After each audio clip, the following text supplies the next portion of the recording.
Hello everyone, আজ সকাল থেকে দুপুর পর্যন্ত আমি কি করলাম বা রান্না কি করলাম তোমাদেরকে দেখাই। রোজ তো দুপুরের মেনুটাই শেয়ার করি, ভাবলাম আজ সকাল থেকে কি রান্না করলাম চলো তোমাদেরকে দেখাই একটু। এটা হচ্ছে বেগুন পুড়িয়েছিলাম, সেটাকে একটু ভর্তা করব, যেটাকে বেগুন পোড়া অথবা ভর্তা বলে থাকে সবাই। তো যাই হোক, বেগুনটাকে আমি প্রথমে খোসাটাকে ছাড়িয়ে নিয়েছিলাম, তারপর দিয়েছিলাম টমেটো, পেঁয়াজ, তারপর লঙ্কা, তেল দিয়ে মাখিয়েছিলাম। আর এই প্রথমবার কিন্তু আমি বেগুন পোড়া দিয়ে রুটি কিন্তু খেয়ে দেখলাম সকালবেলা, যে কেমন লাগে, যে খেতে খারাপ হয়নি। তো ভাতের সাথে এটা যেন বেশি ভালো লাগে খেতে আমার মতে।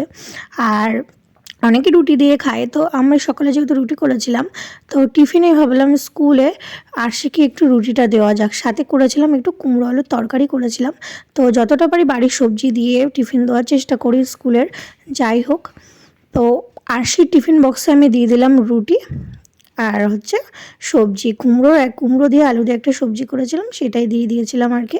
আর মাঝে মধ্যে কেক তো বিস্কুট দেওয়া হয়, কিন্তু যতটা পারি টাইম থাকলে বাড়িতে টিফিন বানিয়ে দেওয়ার।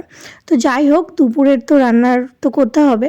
যাই হোক, চিকেনটা আনা হয়েছে, রবিবারে যেহেতু চিকেনটা রান্না হয়নি, নিমন্ত্রণ ছিল আমাদের, ওই জন্য আজ মঙ্গলবার, আজকে কিন্তু আমাদের চিকেনটা রান্না হবে। তো চিকেনটা আনা হয়েছে, চিকেনটা আমি একটু ভালো করে ধুয়ে নেব। বেশ পরিষ্কার করে আমি চিকেনটা ধুয়ে নিয়েছি, দেখো মাংসটাকে।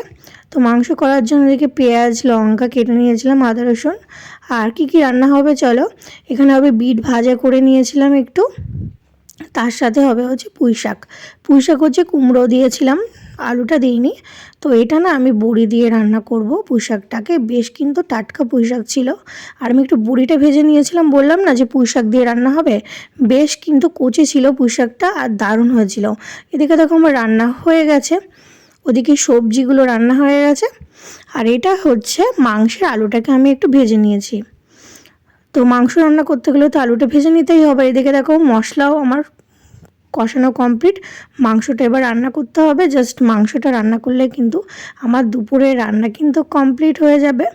তো মশলাটা কষিয়ে নেওয়ার পর কিন্তু আমি মাংসটা দিয়ে দিয়েছিলাম, তারপর কিন্তু শেষে আমি গরম জল অ্যাড করেছিলাম। তো মাংস করার শেষে আমি গরম জল দিয়ে থাকি। তো চলো এই পর্যন্ত ভিডিওতে, টাটা।